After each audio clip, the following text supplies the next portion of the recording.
Bem-vinda, bem-vindo ao Fala Cardê, o podcast do Cardê, o museu querido, sofisticado, elegante aqui da Mantiqueira, de Campos do Jordão. O museu que está ainda completando o seu primeiro ano, ainda não chegamos a soprar as velhinhas desse primeiro aniversário e já tem muito para contar. Por isso, Fala Cardê. E vamos contar com isso, para falar sobre o Cardê, com o diretor do museu, Luiz Goshima, membro honorário do Conselho da Fundação Lia Maria Aguiar, que é quem banca toda esta brincadeira, quem está por trás, a mantenedora dessa instituição que não tem fins lucrativos, né? É sempre bom lembrar. É uma entidade filantrópica que está aqui para resgatar a história da arte, do automobilismo, do antigo mobilismo e do design brasileiros. Luiz, bem-vindo ao Fala Cardê. Fala, Ernesto.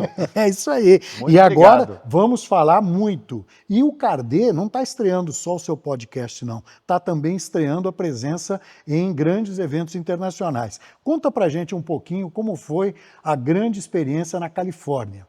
Olha, Ernesto, nós estivemos juntos lá. Eu acho que foi assim uma experiência realmente muito especial, não apenas pelo fato da gente conseguir levar os carros aqui do Brasil para participarem do evento. Que foi a primeira vez, não é? Foi a primeira vez que uma coleção brasileira levou carros para participar desse evento que é o quê? O mais importante dos Estados Unidos, sim, com certeza. Sim, eu diria que é um dos eventos mais relevantes a nível mundial, né? De consagração ali ao automóvel antigo de coleção. Essa coisa do contexto, do conceito de elegância também é levada muito a sério, né? E é um evento muito importante também, né? Que ele faz parte do que eles chamam de Monterey Week, que é a semana de Monterey, que acaba congregando outros eventos também ligados ao tema do automóvel sempre. Então nós tivemos ali presentes no evento do The Quail, nesse evento de Pebble Beach, que foi o ponto alto ali no domingo, e em outros acontecimentos, né, ao redor dessa semana, né, ao longo dessa semana, como os leilões e tudo que acontece lá durante esse período. E o mais importante, né, eu acho que não apenas falando da participação nossa, mas também falando que a gente conseguiu levar o representante de Campos do Jordão, que é o nosso prefeito, o Caê, para participar também e entender um pouco como que isso acontece, como que isso transforma uma realidade econômica regional. Qual a finalidade, né, de levar o prefeito? Eu acho que é para Aí gente... tem coisa. Com certeza, com certeza. A finalidade não é apenas essa participação oficial, mas também promover, vamos dizer assim, uma espécie de benchmark para a gente conseguir entender como que essa dinâmica de um evento ligado ao automóvel pode transformar uma realidade regional. Não é um evento que acontece apenas ali em Monterey, não é um evento que acontece ali setorizado apenas ali em Pebble Beach, mas que envolve toda a região, né? Então nós temos ali dentro de Monterey, em Carmel, a região ali do Quail, onde acontece o evento, ali Pebble Beach, que acaba sendo aquela região ali em frente à costa, que tem ali o campo de golfe, aquela maravilhoso, coisa, né? Aquela magnitude toda, e a movimentação, né, de dinheiro que acaba acontecendo dentro desses eventos que se realizam ali durante esse período, e são eventos que acabam fomentando a economia local de uma maneira assim extraordinária. Então, o nosso prefeito ficou muito encantado com tudo isso, e a nossa ideia realmente é fazer um trabalho aí de construção, né, a várias mãos, e conseguir realizar algo inspirado nesse conceito do evento que nós participamos aqui no Brasil. Tem que pensar que Pebble Beach completa 74 anos de existência em 2025. Não foi da noite para o dia. Não foi da noite para o dia. Porém, hoje Pebble Beach todos os eventos em torno ali do antigo mobilismo e do automobilismo, da indústria automobilística, porque muitos modelos novos são lançados durante esse período, porque os olhos dos Estados Unidos e do mundo estão voltados para lá. Sim. E nessa semana essa pequena cidade de Monterrey, que tem menos de 30 mil habitantes, ou seja, metade da população de Campos do Jordão, né? Ela movimenta 40% do seu faturamento anual. Você imagina, quase metade da riqueza daquela região é gerada por esse evento. Em uma semana. Em uma semana. Em uma semana. Né? Aí depois tem outra semana em que eles têm outro tanto que vem de um grande evento internacional de golfe, porque lá tem belíssimos campos de golfe à beira-mar, e é isso, acabou. O resto do tempo, mais de 90% das residências de Monterrey e de Pebble Beach, das cidades da região, ficam vazias. Então você veja só como o antigo mobilismo e o automobilismo mobilizam a economia. E também tem isso seria um exemplo aqui para nós? Eu acho que é um ponto em comum, né? Falando nesse aspecto que você abordou, que existe uma sazonalidade, né?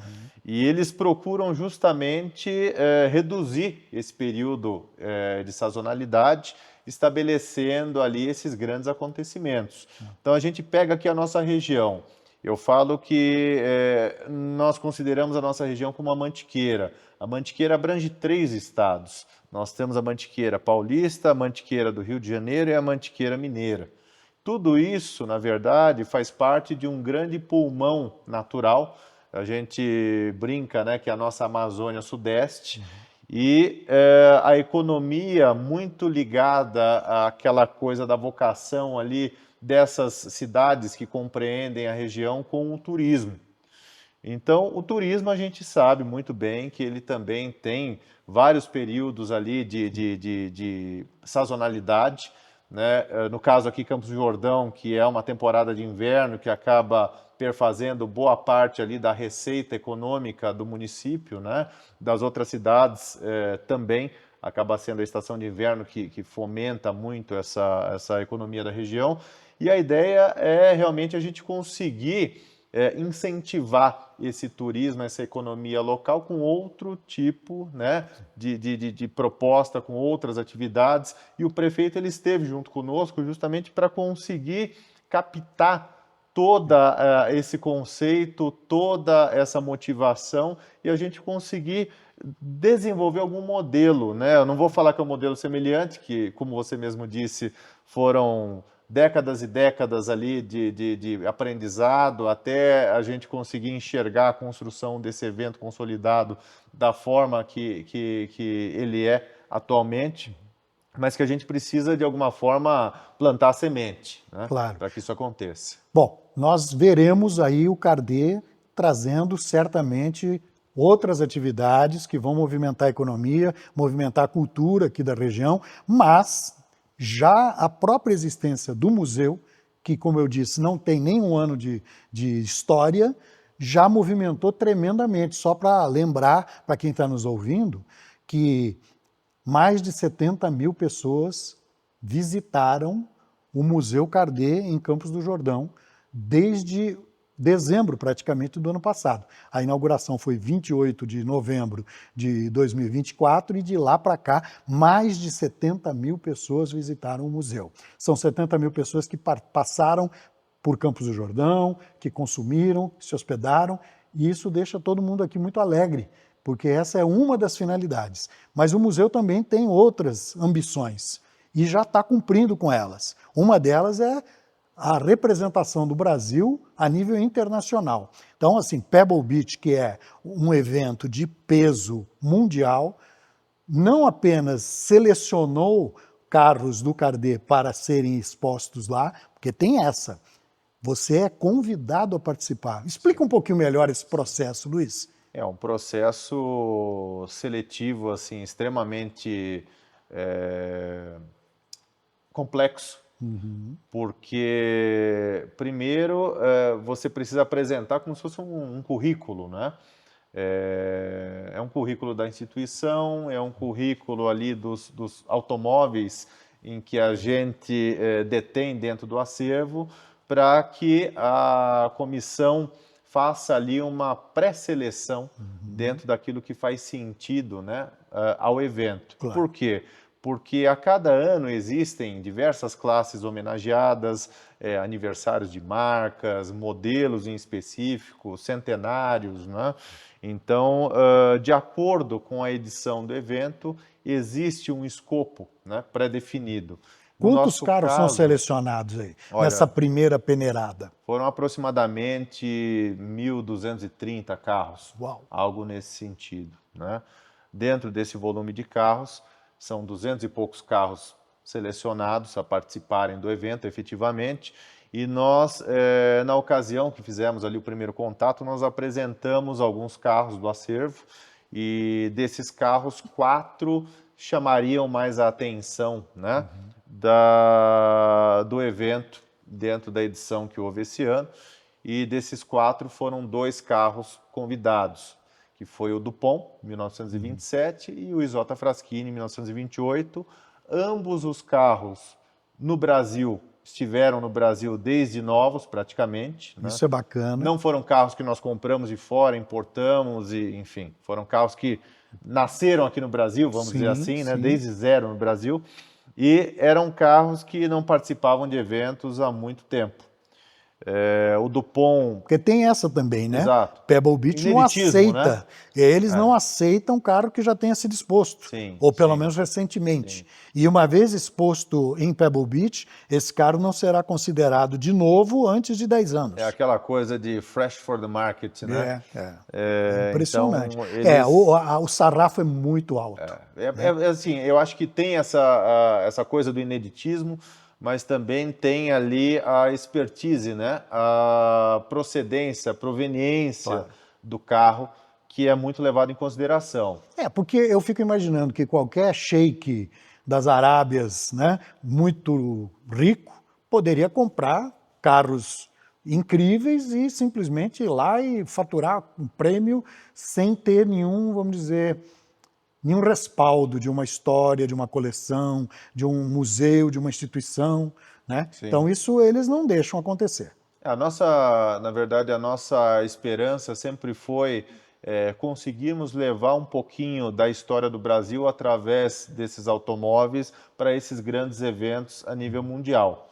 Então, quando a gente conseguiu receber essa informação de que os 2 carros haviam sido selecionados para participar do evento, para nós foi muito satisfatório, porque era a oportunidade da gente mostrar um pouquinho da nossa história, porque primeiro, eram carros que estavam no Brasil desde zero. Segundo, eram modelos muito especiais, de produção baixíssima, quiçá one-off, né? No caso ali do Isotta Fraschini, que é um carro que ele tinha ali uma história muito bacana, ele tem, né, uma história muito bacana. Conta um pouquinho da história do Isotta Fraschini. Esse carro ele pertenceu, né, ao aviador, o grande aviador, João Ribeiro de Barros, que foi o primeiro aviador a cumprir o trecho da travessia do Atlântico em um hidroavião sem escala. 23 dias antes do grande herói americano Lindbergh, né? Que eles consideravam, eles consideram lá como sendo o primeiro. Só que ele foi 23 dias depois do João Ribeiro de Barros, que tinha um apelido muito carinhoso, Jaú. O Jaú. Porque ele era de Jaú, no interior de São Paulo. E era o Jaú na escrita antiga, né? Sim. J-A-H-U. Com acento no U, né? E o avião dele também ainda se chamava existe. Jaú, E ainda existe. Né? É algo para se conhecer também, né? E acontece que esse carro tem o motor dele, o modelo dele, a motorização é Isotta Fraschini, uma fábrica italiana que na época também fabricava motores para aviões. E adivinha para aviação. Que avião que tinha os motores Isotta Fraschini? O Jaú, não diferente, claro. Também tinha eram 2 motores Isotta Fraschini, né? E o nosso modelo, ele é um modelo 8A-SS, que é o que eles chamam de super espinto, que seria, vamos dizer assim, a proposta mais arrojada em termos de potência e desempenho para a plataforma do Isotta Fraschini, e ele foi encarroçado ali com uma carroceria da Cesare Sala. Luxuosíssima. Luxuosíssima, e é uma proposta bem diferente para os carros da época, né? Porque ele não era uma limusine, ele era um coupé, né? com 2 lugares, 2 assentos ali à frente, né? 2 assentos, não, 2 sofás. 2 Eu sofás à andei no frente, carro, né? é uma coisa E incrível. a poltrona traseira, que se acomodam bem ali, até 3 pessoas com muito Sim, conforto. sim. E ele é um carro de perfil mais baixo e com uma proporção assim de comprimento muito exuberante, né? Então ele é um carro que ele chama atenção pela imponência dele e com um nível assim de luxo extremo, né? Nós ouvimos um dos juízes, são dezenas de juízes Sim, foram que vários grupos, que né, ficam de jurados ali. circulando, eles vão anotando, eles vêm com uma planilha, fazem uma pontuação independente, cada um deles dá a sua votação e ao final da tarde todos entregam suas planilhas para o cômputo dos votos e aí é que vem a revelação de quem ganhou qual prêmio, que são várias categorias. Qual foi o prêmio dado a Isotta Fraschini do Museu Cardet? Foi o The Lap of Luxury, que na verdade é o lap de volta, como volta de Sim. circuito, né, do luxo. Então era uma premiação que foi oferecida a Isotta Fraschini, como ele sendo ali um sinônimo de luxo dentro da proposta ali do evento, né? Que é bem Então, luxuosa, né? sim, Sim. exatamente. Foi uma premiação de uma categoria especial e realmente surpreendeu bastante a gente, porque pelo nível dos carros que estavam lá expostos, para nós já estava assim de super bom tamanho o carinho que eles tiveram conosco, exibiram ali uma boa parte ali de um vídeo institucional que nós tínhamos mostrando um pouco sobre o museu, falaram bastante sobre o museu também no canal de streaming deles, né? E a gente estava feliz com tudo isso que estava acontecendo. De ter E, sido selecionado com 2 certeza, carros com em certeza. 1.200 e tantos, E né? 2 carros brasileiros, novamente falando, que foram restaurados também por oficinas brasileiras, por mão de obra de profissionais brasileiros. E a oportunidade da gente levar ao gramado de Pebble Beach 2 carros muito especiais com toda essa bagagem histórica era de fato algo único. E ainda por cima, sair de lá coroado com uma premiação foi algo assim indescritível. Foi surpresa? Foi muito surpresa. Foi muito Tava lá surpresa realmente. Não, e foi aos 44 do segundo tempo, né? Porque a gente estava lá esperando, né? Vai que, né? Quem Então, sabe? Porque eu sei que vocês foram sem a expectativa de ganhar. Pois é, Mas você participa de um concurso, pois é. você sempre fica com uma pequena esperança, mas era pequena, Mas né? olha que coisa interessante, Ernesto. Você lembra que nós estávamos ali naquela classe que, se eu não me engano, era a J1, que essa classe, com Isotta no caso, essa classe J1, ela era dedicada aos europeus, né, do período. De pré-guerra ali, Isso, dos pré-guerra europeus, enfim, eram carros super especiais. E dessa classe saiu também o Best of Show. que era o nosso vizinho ali, que estava ali. O cara, não, é um carro Ali de foi é uma um coisa encanto. surreal, Encanto. né? O O Hispano Best of Suíça, Show, né? o que ele é? Era um Hispano Suíça, Sim. que foi ali um carro único, com aquela carroceria de madeira totalmente cravejada ali, um trabalho de uma magnitude gigantesca ali de restauração, de porte, de elegância, e era o nosso vizinho ali praticamente de vaga, né? Então, por isso, na hora que a gente estacionou o carro, nós olhamos ali o nível da concorrência e falamos, olha, foi bom ter participado realmente, né?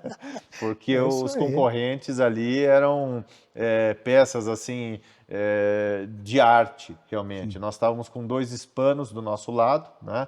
Aí tinham outros carros ali, imponentíssimos também, né? Lembrando que no Cardet tem Pois é. um hispano suíça, né? Nós temos um Quem quiser hispano. conhecer o Não, que aqui significa não dá para um mostrar, hispano mas tá tá pertinho aqui do aqui da lado, gente, né? Ou quem quiser conhecer um hispano suíço pode vir ao Cardet que já vai ter uma amostra. Pois é. Mas os carros que estavam lá eram belíssimos, o que só torna ainda mais especial essa conquista. Eram né? carros muito especiais. Eu acho que não só na nossa classe, na nossa categoria, mas ao gramado todo ali a gente tinha carros de dezenas de milhões de dólares importantíssimos, de coleções importantíssimas, de outros museus relevantes a nível mundial também. Tinha os carros ali do Petersen, que é praticamente um dos maiores museus dos Estados Unidos, são nossos amigos também. De Los Angeles. Nos prestigiam e tem já nos visitaram. Esse diálogo conosco, já tivemos o privilégio de recebê-los aqui também. Então, assim, era uma concorrência muito acirrada, né, Ernesto?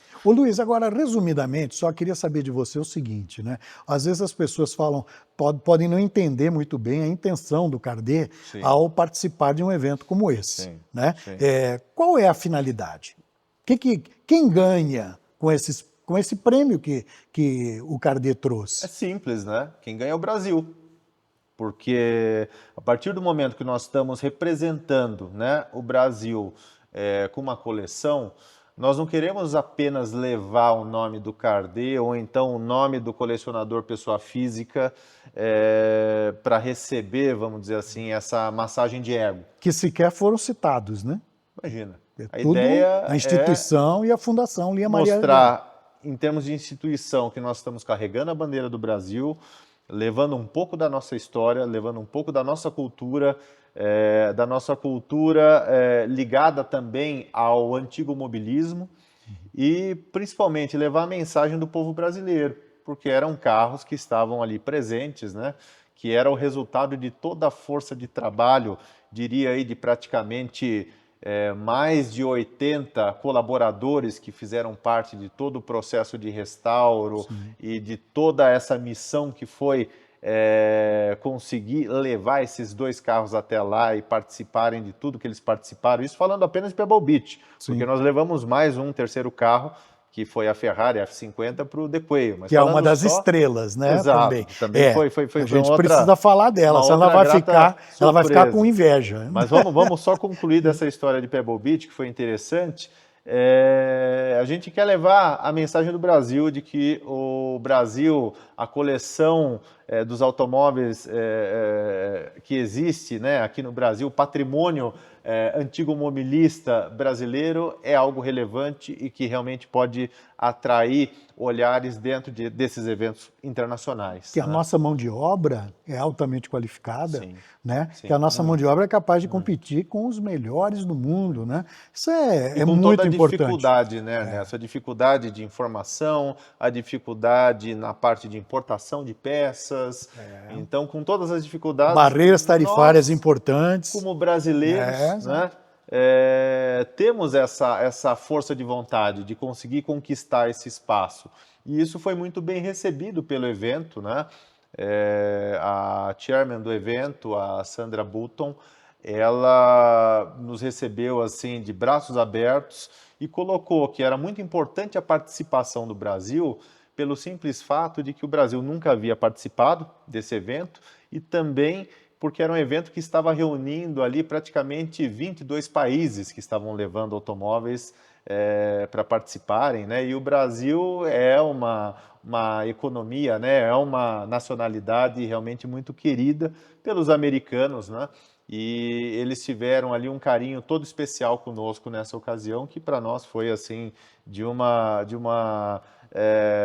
importância, né? de um agradecimento gigantesco que a gente sempre vem ali a público falar que eles não precisavam ter todo esse cuidado conosco, para a gente realmente participar e conseguir mostrar um pouquinho da nossa cara lá já foi algo importante.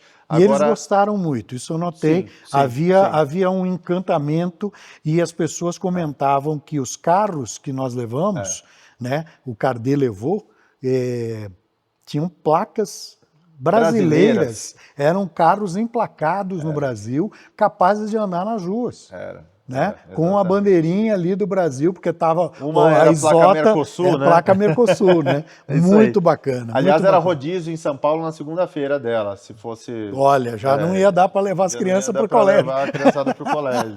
Agora, e a Ferrari F50, que é um carro que, quando foi retirado de exposição aqui do CARDE para ser, vamos dizer, penteada, né, ilustrada para participar lá da Semana Automotiva de Monterrey, provocou protestos né? Gente que Pois vinha é. visitar aqui o pessoal museu bravo. ficou brabo porque a F-50 não ia estar presente, mas o motivo era esse. Na época não dava para falar, É né? verdade. Mas agora dá para revelar isso. E qual foi a conquista da F-50? Eu vou explicar um pouquinho por que que a F-50 saiu daqui, né? Sim. Primeiro ponto.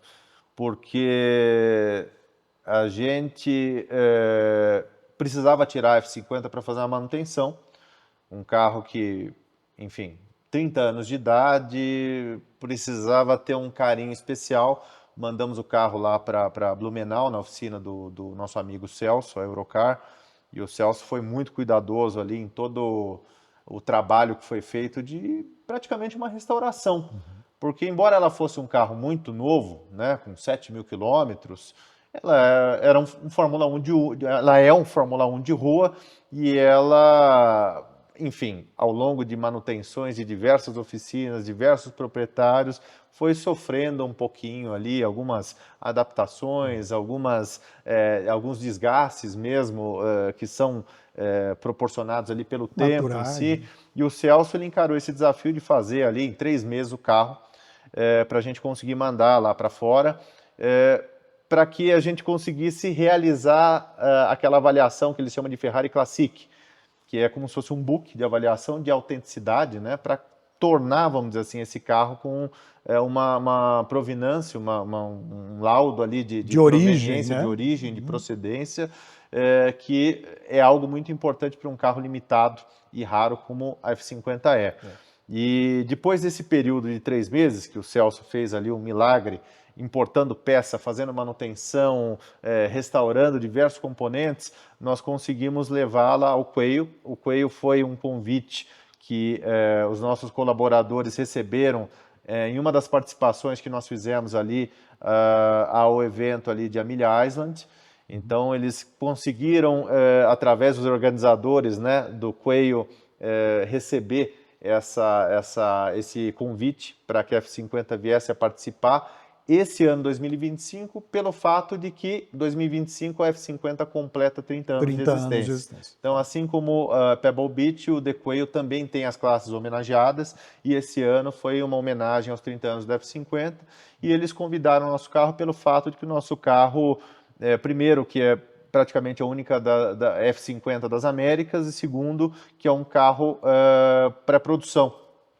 Ela é um protótipo, né? Então a numeração dela, ali ela tem escrita que é P2/P3, então seria o protótipo 2 de 3 carros produzidos, e sendo assim um carro especial, ela teve todo o olhar de atenção, né, da organização do evento para que viesse a participar. E aí foi essa outra missão que a gente teve que levar o carro para lá.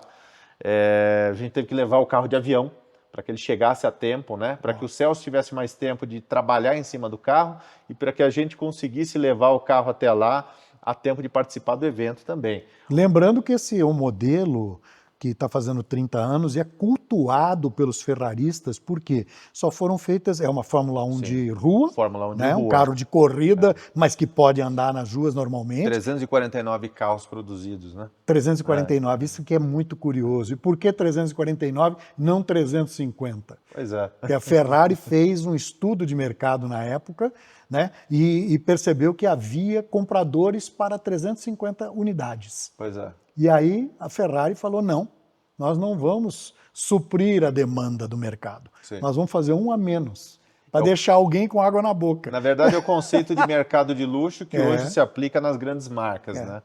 Mas a Ferrari fez essa boa surpresa de ter produzido esses modelos pré-série também. Dos quais, né? 3 protótipos e um no Cardet, no Brasil. E pelo que dizem, né, essa Ferrari nossa aqui do Cardet, ela é a única existente desses modelos pré-produção, né? Os outros dois teriam se perdido por aí. A gente não sabe ao certo ali qual que seria a localização, se ainda existem, se foram scrapeados, enfim.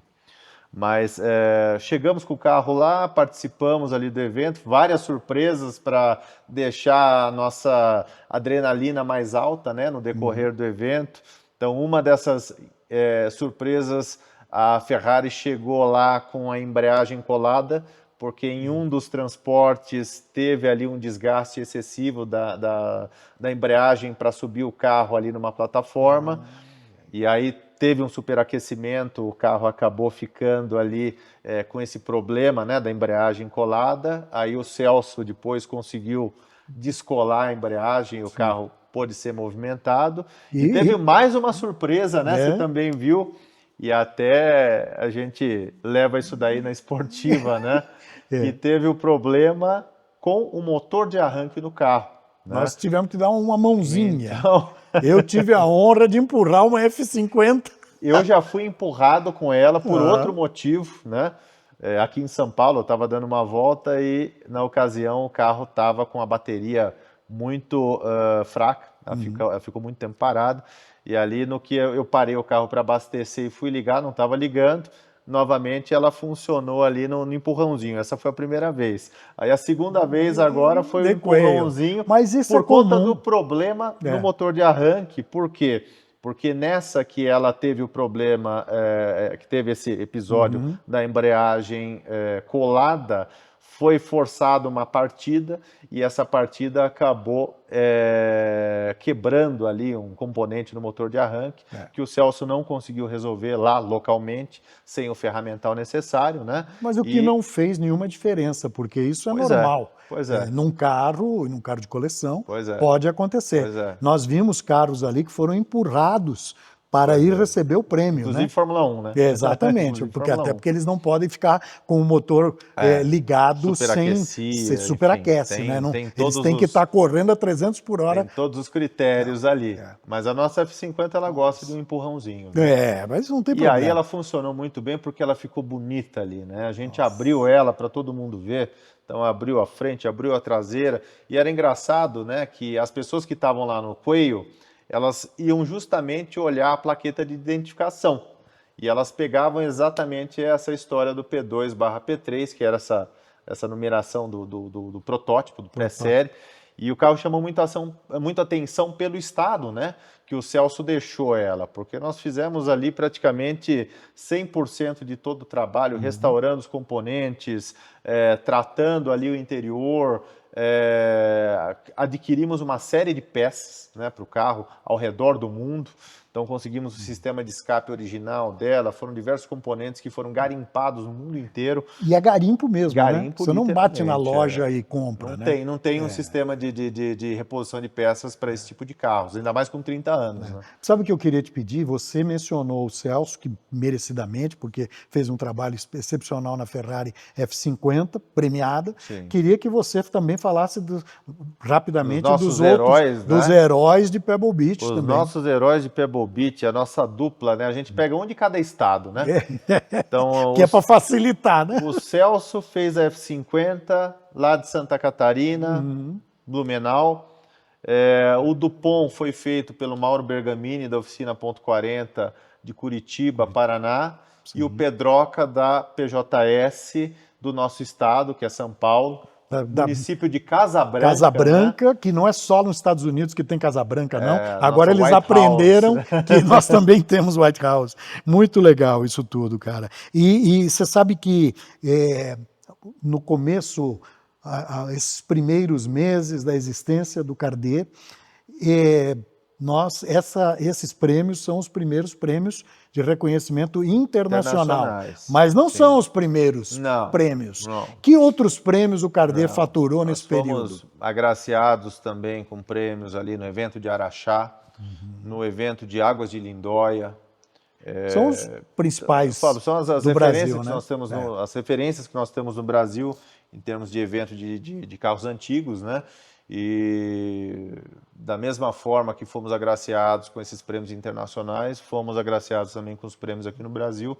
E é um carinho muito grande que a gente tem pela organização de todos esses eventos. Né? Mas nem tudo se traduz em prêmio, porque tem uma forma de reconhecimento também de uma instituição jovem como o CARDE, que vem através de convites de eventos importantes. Com certeza. E nós estamos nos preparando aí para participar de um outro evento que acontecerá ainda este ano, coincidindo com o Grand Prix de Interlagos, Grande Prêmio Brasil, né? Fala um pouquinho também para a gente desse compromisso que o CARDE tem. Acho que em primeiro lugar, dizer assim que o CARDE não está nesses eventos para competir. Então, na verdade, a gente leva os carros nos eventos para justamente para a gente conseguir a participação e mostrar um pouco sobre o nosso trabalho, sobre essa mensagem de carro, arte, design, educação, como que acontece o diálogo de todos esses pilares através do automóvel. E não é uma coisa de vaidade, de ego, não, é a coleção do fulano, do Beltrano, é a coleção da fundação, na verdade é a coleção do Brasil. Esses automóveis fazem parte de uma coleção brasileira. Então, internacionalmente, a mensagem que a gente quer levar, e aqui no Brasil é realmente uma participação para poder fomentar também e incentivar que outras coleções também participem. A gente conhece diversas coleções que, às vezes, o proprietário fica um pouco inseguro, fica um pouco desconfortável de exibir os seus automóveis. A gente respeita muito, eu acho que essa privacidade de cada um deles, mas é muito legal você poder mostrar um pouco disso, né? Porque as pessoas compartilham disso com amor, recebem isso muito bem.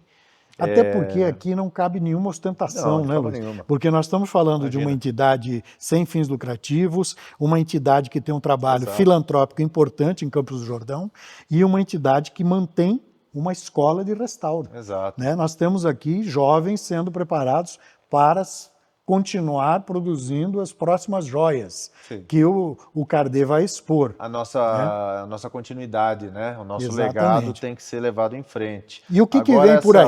Então, Ernesto, continuando, a prova disso tudo é que nós recebemos um convite muito honrado, né? Por recebermos esse convite, que foi de participar da nova edição do Salão do Automóvel. O Salão do Automóvel está de volta? O Salão do Automóvel está de volta esse ano, agora 2025. Visitei como criança, Pois é. voltei como profissional de jornalismo. E tem fiz vários reportagem. vídeos seus de mais de 30 anos, inclusive vídeos em que carros aqui do acervo do Cardet estavam presentes e você estava lá apresentando. Estava lá apresentando. Né? Então, uma nostalgia, Lançamento, né, Ernesto? Lançamento na época, hoje é, o museu pois é. está. Hoje o carro está no museu e eu também. Pois é, exatamente. Todo mundo veio parar. Viemos parar no lugar, museu, né? mas num museu que tem uma vocação para contar histórias, Pois é. que é o que eu adoro fazer. Então estamos aqui com isso tudo. Então o Salão do Automóvel Em novembro de agora. 2025 Exato. contará com Exato. carros do acervo do Cardet. Carros do acervo do Cardet, nós estamos fazendo ali uma curadoria dentro dos automóveis do acervo para surpreender um pouquinho o pessoal.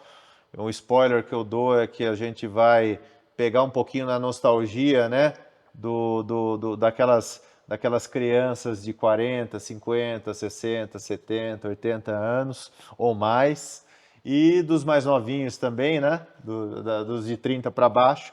Eles vão viver um pouquinho do que sempre foi essa grande paixão pelo automóvel por parte do brasileiro e como era importante, né, esse momento, aquele Sim. ano que tinha o Salão do Automóvel, como que Era o uma Brasil celebração, se né? mobilizava para participar e celebrar essa coisa dos automóveis ali sendo lançados, né, aquele grande show que acontecia ali no AMB. Eu morava em Ribeirão Preto, né? Passei boa parte da minha juventude, infância e juventude lá, e eu organizei excursões para vir a São Paulo para ver no Anhembi o Salão do Automóvel. Olha só, que Isso bacana. deve ter sido o ano de 73, 74, por aí. E o pessoal ficava com as câmeras, né? Aquelas câmeras ali fotografando e era cheio de gente, né? Sim. Mas era um show, realmente era uma festa de celebração, uma grande celebração ali ao automóvel, né? Sim. E essa ideia do Cardet participar do Salão do Automóvel, realmente ela é bacana e importante para nós, porque a gente vai resgatar um ponto que a gente aborda muito aqui dentro do museu, que é essa coisa da nostalgia, das memórias afetivas, de como o carro pode mexer com a emoção das pessoas, né? A gente vai ter oportunidade para isso. Lembrando que o nosso podcast, neste preciso instante, pode estar sendo ouvido por gente que está dentro de automóveis. Automóveis que têm significado para eles, né? Para famílias, um carro que é o meio de transporte, o meio de trabalho, o instrumento de trabalho de muita gente. Então, para nós, o automóvel é muito importante. Né? Eu, por exemplo, conto cada episódio da minha vida, assim, eu consigo lembrar dos acontecimentos e do período pelo carro que meu pai tinha na época, Isso, né? exatamente. Então era muito Exatamente. bacana realmente fazer esse retrospecto. E eu acho que o Salão do Automóvel é uma viagem no tempo, Isso vai porque ser é mágico. um Nós marco, vamos né? realmente Com voltar no certeza. tempo e esperemos que daqui para frente o Salão do Automóvel Continue. Sim, continue sem mais interrupções, né? sim, com certeza. E outra grande conquista também que demonstra o reconhecimento internacional que o Museu Cardet está recebendo é o fato de que a nossa mantenedora, a Fundação Lia Maria Guiar, através da dona Lia Maria Guiar, né, vai receber a inclusão altamente honorífica e honrosa no Hall da Fama. Dona Lia Maria Guiar vai Pois é. participar do Hall da Fama da Federação Internacional de Antigo Mobilismo. Né? FIFA. Isso, a Isso FIVA, né? De veículos antigos. Né? isso é Federação muito bacana. Internacional é como se fosse a FIFA, A é a FIFA. FIFA do carro antigo. Isso vai Veículo acontecer anciano. agora em Anciano. novembro, né? No Congresso Internacional que vai acontecer Em aqui no Salvador, Brasil. em Né? Salvador. Dona Lia vai participar. Dona Lia vai participar, ela ficou muito feliz e honrada com isso, porque a primeira mulher brasileira a ter um reconhecimento como esse, uma das poucas mulheres mundialmente reconhecidas por esse feito, e a relevância, né, do nome da Dona Lia como uma pessoa do Brasil recebendo, né, junto com outros brasileiros, né, como o Og Pozzoli, o Roberto Suga, essa honra tão grandiosa, né? E por conta sem falar no trabalho filantrópico da Fundação, mas esse especificamente é o reconhecimento por ter criado o Cardet, por ter bancado esse sonho incrível que coloca São Paulo num patamar muito diferenciado. Brasil. Brasil. Vamos começar, Mantiqueira, Sim, São Brasil. Paulo, Brasil. É né? isso aí. Muito bacana isso tudo. E a gente aqui tem que lembrar que o Cardet, o nome do museu, vem de carros, arte, design e educação. E no quesito arte, nesse pilar da existência do museu, existem atividades também muito importantes que estão acontecendo ainda antes do museu completar o seu primeiro aninho de vida. Né? Então nós temos aí, para começo de conversa, o Cardet se honra de participar da celebração de uma data muito importante, que são 110 anos do nascimento da grande pintora brasileira, artista plástica, cenógrafa, enfim, uma multiartista Djanira. Sim. Me conta um pouquinho o que vai acontecer a propósito da obra de Djanira. Primeiro, o Cardet tem Djaniras aqui, né? Sim, nós temos quadros assim belíssimos, sempre de artistas plásticos brasileiros que fizeram história dentro do modernismo, dentro do movimento dos pintores primitivos, arte mesmo concretista, neoconcretista. Então a gente tem essa vocação dentro do museu ligado às artes. E essa oportunidade de celebrar os 110 anos do nascimento da nossa artista Djanira realmente é algo muito especial para o Cardet. Nós temos uma obra muito bonita, que é o portal do sítio da Djanira, em Paraty. É uma obra grande, de dimensões grandes, que está numa das nossas salas mais nobres, que é a sala dos anos 50, 60, a sala amarela, né, que a gente chama. E essa obra, inclusive, ela está ilustrando o lançamento do nosso suplemento Mantiqueira. Mais uma novidade. Uma outra novidade, né, que em conjunto aí com a exposição da Djanira, a gente vai apresentar para o público, reforçando essa vocação do Cardet para as artes, para a educação, para a história, para a literatura, enfim. Tá? É muito bacana acrescentar isso, se você me permite, Luiz, um pouquinho aqui do o Instituto Pintora Djanira, que é um instituto que cultiva, né, a memória dela e a arte da Djanira. Artista, né? Ele está dando seu aval. Sim. E há uma mostra que vai acontecer de 8 obras de Djanira, que temos aqui no museu, Sim. e virão outras, né, possivelmente mais de 10, do acervo do Instituto Pintora Djanira, que então vamos reunir aí quase 2 dezenas de obras dessa pintora genial brasileira, que tem uma importância incrível É um para o cenário sonho, cultural. Ernesto. Isso é... É um sonho, sabe por quê?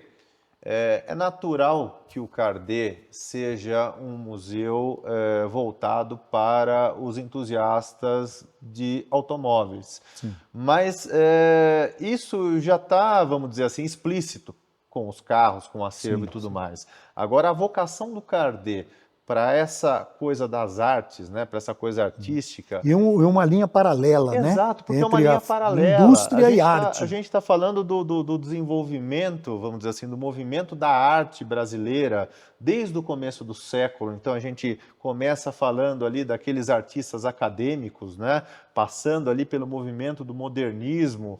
E eu acho que todo o contexto das artes plásticas no Brasil, elas andam, como você disse, em paralelo com a linha do tempo do desenvolvimento da história do automóvel e da história do Brasil. Agora, isso realmente é algo que surpreende bastante as pessoas que vêm aqui com a cabeça do automóvel simplesmente. Porque eles falam, olha, eu enxerguei dentro do museu muito mais do que o carro. Eu vi uma coisa ligada às artes, eu tive a oportunidade de ver uma obra da Djanira ao vivo. É. Então, Como poderia haver de Heitor dos Prazeres de Cavalcante, Cândido Exato, Portinari, Portinari, Krasberg, Vicky Muniz, exato, a lista exato. não Uma lista termina. gigantesca de Não artistas termina. brasileiros que também levaram a mensagem do Brasil ao mundo, né? E essa parceria que nós estamos fazendo com o Instituto da Pintora Djanira, ela é importante porque a gente consegue consolidar uma exposição aqui dentro. E é uma exposição que as pessoas apaixonadas por arte, por visitas ali a museus de arte, encontrem aqui dentro realmente esse acervo que, em boa parte, tem um grande número de obras que nunca foram mostradas a público, né? A oportunidade de contemplar um pouco do trabalho dessa grande artista como representante da arte brasileira. O que me faz pensar em 2 aspectos aí. Um é que, primeiro, o museu é muito mais do que carros, isso nós sabemos, mas as pessoas nem sempre registram isso. É porque carro é óbvio. Exato, né? mas o carro vamos contar para eles, é uma isca. É uma isca. O carro, gente, é uma armadilha para trazer vocês aqui. Então, no E vídeo que armadilha luxuosa, né? No vídeo de abertura, né, que a gente gravou aqui pro Cardê, eu falo isso. Eu falo, vocês pensaram que vocês vieram aqui ao Cardê simplesmente para ver automóvel? Ah, se prepara, né, gente? A gente tá pegando aqui vocês na isca para mostrar muito mais coisa. Com certeza. Então nós temos os quadros, nós temos os objetos, nós temos o conteúdo de história, nós temos o trabalho social da Fundação, através dos alunos, dos monitores, dos artistas que estão se apresentando aqui nas esquetes. Então, o Cardê é muito mais do que isso. Agora, essa vocação de arte era uma coisa que para nós era muito importante a gente conseguir fazer com que isso fosse expandido, né? Porque eu falo, é importante as pessoas encontrarem aqui um ponto de sinergia na sua visita, né? Então eu falo, nem todo mundo é apaixonado por carro. Então a gente tem pessoas também que gostam de artes, a gente tem pessoas aqui que também gostam aí. E o fato da gente gostar de carro não nos também exime de admirar obras de arte maravilhosas e que contam a história do nosso país. Exatamente. E aí temos o outro aspecto que eu queria dizer, é que mas eu já visitei o Cardê. Tá bom. Você visitou e que bom. Você faz parte de um grupo seleto de mais de 70 mil visitantes. Porém, você vai voltar e vai ter novidades, vai ver exibições temporárias, especialíssimas, recortes de arte, de design e de automóvel também. Isso tudo é fundamental e a gente começa a se encaminhar aqui para o último pedaço do nosso Fala Cardê, né? Em que a gente está inaugurando esse canal de comunicação fundamental, importantíssimo, porque a gente aqui tem tempo para conversar e a gente pode ouvir do Luiz Goshima diretamente o que está acontecendo no museu, né? E a gente tem nesse nosso novo movimento que se aproxima do primeiro aniversário, mais novidades. E o que vem por aí, Luiz? O que você pode compartilhar? Eu sei que você adora uma surpresa, adora pegar o pessoal Rapaz, aqui, olha... né, no contrapé. Mas eu queria saber, conta pra gente o que dá para... Salão do Automóvel vem aí, 110 anos de nascimento de Djanira, temos aí carro, vamos lá, a gente gosta um pouquinho de carro, né? Conta pra gente o que tem de carro que a gente pode anunciar, assim, vindo para a exposição. Nós temos ali, como você falou, segundo semestre recheado de surpresas. Segundo semestre é o ano em que o Cardet é o período em que o Cardet completa um ano de existência, né? E aí os carros, não menos importante do que todos os outros pontos que a gente abordou, mas nós estamos preparando ali também uma renovação da frota exposta aqui dentro do museu.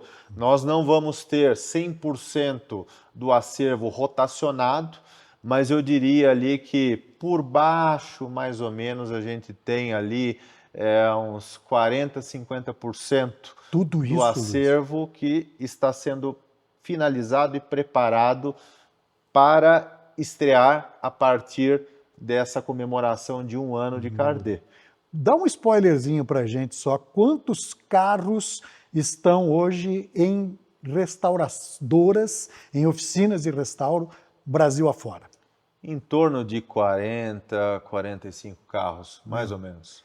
Isso boa parte já ficou pronto. Isso é um sonho, mas também para o pessoal do museu é um desafio logístico constante. O pessoal quer me matar.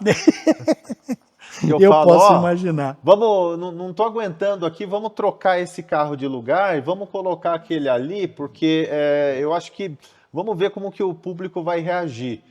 Então a gente faz um pouco esse laboratório com o público para a gente entender também o que as pessoas estão buscando. Né? Isso garante que sempre haverá novidade no Cardet. Sempre vai ter novidade no Cardet. Agora a gente está preparando a rotação mesmo, esse rodízio do acervo para o momento ali do aniversário de um ano do Cardet, para que a gente tenha aí praticamente 50% da frota renovada com esses novos exemplares que estão vindo.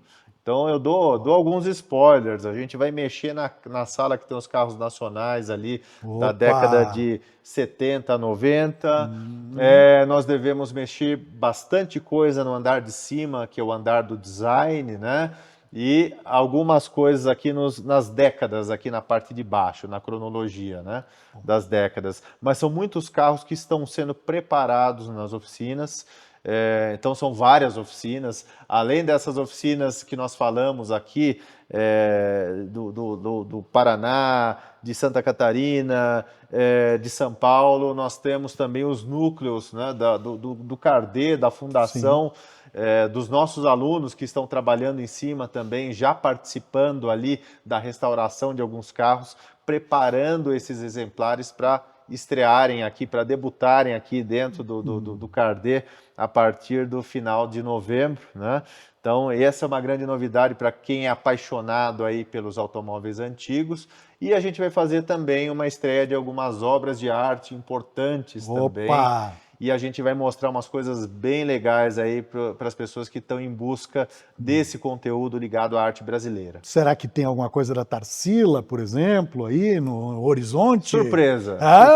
Surpresa. Bom, gente, vocês estão vendo que, primeiro, o nosso Cardet fala Cardet, né? Fala Cardet. Tem muito a dizer, tem muito a falar e vai voltar sempre com novidades. E se você já é um dos felizardos que já visitaram o Cardet, tá na cara que você precisa voltar logo, porque vai ter muita novidade. Já tem, né? Cada vez que eu venho aqui, eu me surpreendo, né? Mas agora vem mais novidade ainda. Tem participação no Salão do Automóvel, tem eventos que serão promovidos e serão muito bem divulgados, né? Então, Amigo, Falando nisso, fique né? alerta, de orelha em pé com o Fala Cardê. Falando nisso, né? Ih, Falando, pronto, aí. falando no Eu Fala achei que Cardê. já tinha falado tudo. Falando no Fala Cardê, nós estamos preparando um talk show agora para o mês de outubro.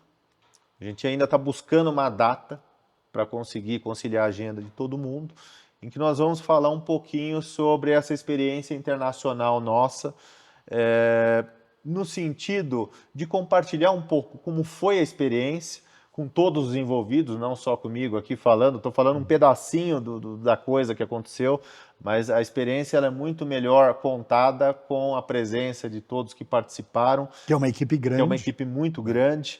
E até a data da realização desse talk show, quem sabe algum dos carros não terão chego para a gente mostrar em primeira mão aqui no Brasil também, né? Então a ideia nossa de trazer um talk show para conseguir fazer esse compartilhamento aí dessa experiência e ao mesmo tempo passar uma mensagem também para as coleções, para os colecionadores aqui do Brasil, que a gente quer, através desse movimento, levar os carros brasileiros a participarem dos eventos fora do país. Não é só do Cardê. Não é só do Cardê, eu falo, não é uma coisa individual, é uma coisa, é um coletivo, né? Eu acho que a coleção dos automóveis, né? As coleções brasileiras são muito importantes e elas merecem ser vistas por esse público internacional. Então a gente vai ter oportunidade nesse talk show de conversar um pouquinho sobre isso também. Luiz, muito obrigado aí pela sua presença aqui no Fala Cardê, a nossa estreia como podcast. Muitos virão, sempre com muitas novidades sobre arte, carro, design, educação, sobre o museu querido de Campos do Jordão, da Mantiqueira, do estado de São Paulo e do Brasil, hoje com reconhecimento internacional. Até a próxima!